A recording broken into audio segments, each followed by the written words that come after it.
Një aksident tragjik hekurudhor ka tronditur Belgjikën, ku 4 persona humbën jetën pasi një tren u përplas me një furgon shkolle në qytetin Bugenhout.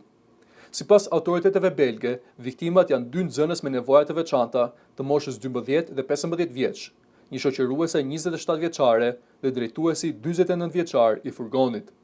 Aksidenti ndodhi në një kalim hekurudhor në orët e mëngjesit, kur furgoni tetoi të kalonte shinat, ndërsa barierat e sigurisë ishin të mbyllura.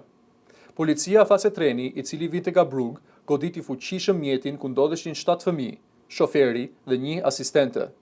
Rreth 100 pasagjera që ndodheshin në tren nuk pësuan lëndime të rënda.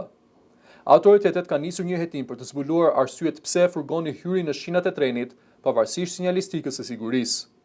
Sipas prokurorisë lokale, drejtuesi i trenit rezultoi negativ në testet për alkool dhe drogë, ndërsa do të kryhet autopsi mbi trupin e shoferit të furgonit për të sqaruar më tej rrethanat e aksidentit. Hetuesit konfirmuan gjithashtu se shoferi i ndier nuk kishte precedent penal apo shkelje të mëparshme. Ngjarja ka shkaktuar tronditje të madhe në Belgjik, ndërsa kolegët e shoferit deklaruan se atmosfera mes drejtuesve të autobusëve është tepër e rëndë.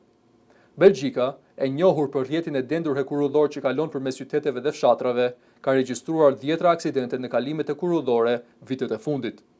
Sipas operatorit hekurudhor belg, që prej vitit 2021, të paktën 36 persona kanë humbur jetën në aksidente të ngjashme.